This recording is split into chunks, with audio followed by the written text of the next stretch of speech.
Hi, the Bailiff. Welcome back to 60 Minutes. Today's segment will be covering the movie adaptation of The Handmaid's Tale. Set in the oppressive region of Gilead, a totalitarian society where women are stripped of their rights, The Handmaid's Tale follows Offred, a handmaid forced to bear children for the ruling elite. Living under strict control, she secretly longs for freedom, until she becomes entangled in a dangerous resistance that could change everything.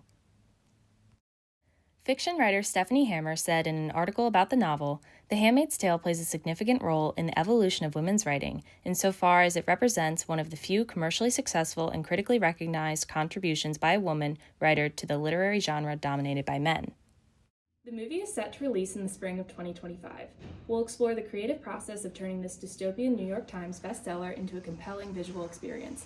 You'll get never-before-seen interviews with the film's cast and director, who will share their insights on tackling this powerful story. Stay tuned as we take you behind the scenes of one of the year's most talked about adaptations. Actress Campbell Isaacson is joining us today, starring Offred in the movie adaptation of The Handmaid's Tale. Hello. How have you chosen to portray this character, and have you prepared emotionally at all for this role?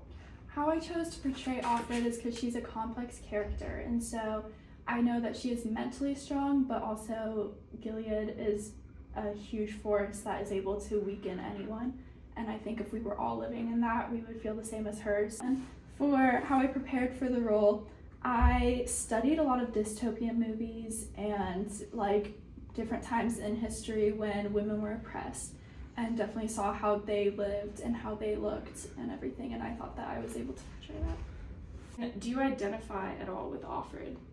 I think, yes, most women should identify with her in some way or another. I think we've all experienced feeling like an object to men before. So obviously she's in the most extreme conditions, but I think as women we can all identify with something about her. Yeah.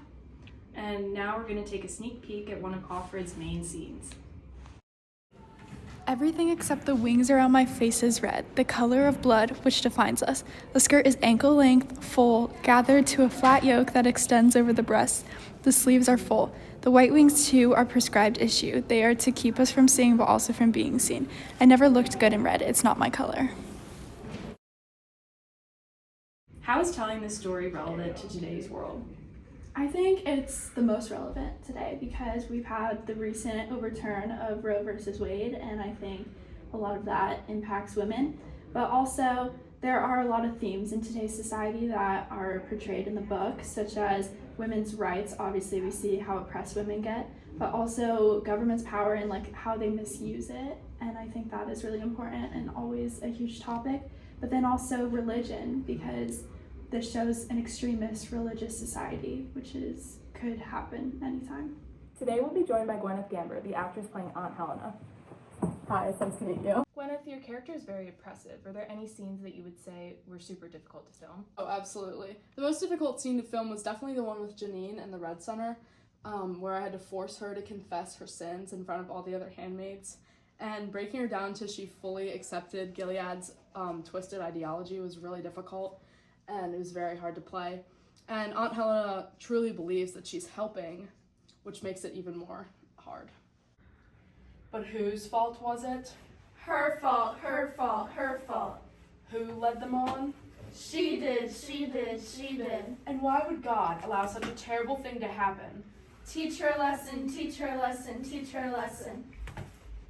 A critic said, Handmaid relentlessly exposes total hypocrisy of a regime which preaches biblical virtue but where vice reigns everywhere. What's your take on religion in The Handmaid's Tale? I think that religion in The Handmaid's Tale is portrayed as both a tool for control, but also a system of resistance. And Gilead uses a warped interpretation of Christianity to legitimize its oppressive laws, and they claim to be following divine will, especially regarding the subjugation of women and but their religion is deeply selective and mostly focused on control, punishment, and then the gender restrictions.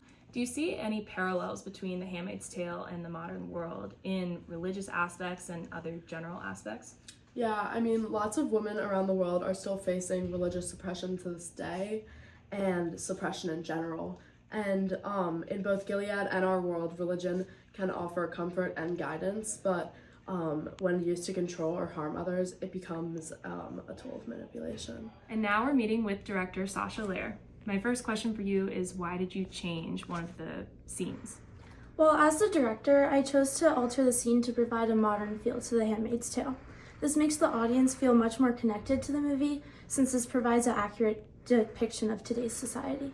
And now we'll take a sneak peek at that scene. It was my fault. It was my own fault. I led them on. I deserve the pain. Did you see what happened with Janine? No, it happened. She got her eye burned out by Aunt Helena last week. What? I know. Ew, dude, that's crazy! Oh my god! The Handmaid's Tale is visually a striking show. Can you talk about how you approached the cinematography to reflect the themes of the story? Absolutely. Throughout the movie, we use close-up shots to capture the personal experience of handmaids. This well represents the isolation imposed of women in Gilead. The color palette also emphasizes the themes in the movie, using black, red, and gray to portray a dull world. Some scenes are incredibly intense and difficult to watch. How did you handle directing those moments while maintaining sensitivity for both the cast and the audience? That's a really important question. As a team, we approached the scenes with great care, ensuring that the actors felt supported. For the audience, we try to find a balance between realism and restraint. The goal is to make viewers feel the weight of the moments without overwhelming them. How do you feel about adapting The Handmaid's Tale for a movie format? Was there any major differences from the book or the original series that impacted your personal portrayal of your character? Adapting The Handmaid's Tale to a movie format allows a more intense emotional feel because this provides a visual explanation rather than reading. And then for differences from the book to our show now is that I think we made it more current since it was made in the 80s. So I think now The Handmaid's Tale, we were able to incorporate current things. Do you think that the world of The Handmaid's Tale could ever come to pass, or do you see it as an exaggerated cautionary tale? I think that this could come to pass in the way that women are oppressed now. I also think that, when you think about it today in our world as a whole, in all of the countries, women aren't, they don't have equal rights everywhere. So I do think that, yeah. Mm-hmm. Thank you guys for joining us. Is there anything you'd like to add?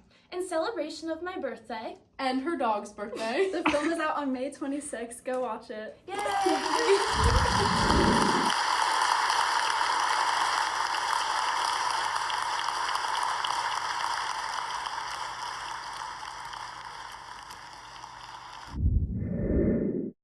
Once again, this is Eliza Bailiff with 60 Minutes.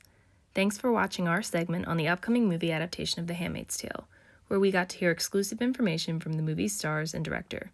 Watch The Handmaid's Tale only in theaters May 26th.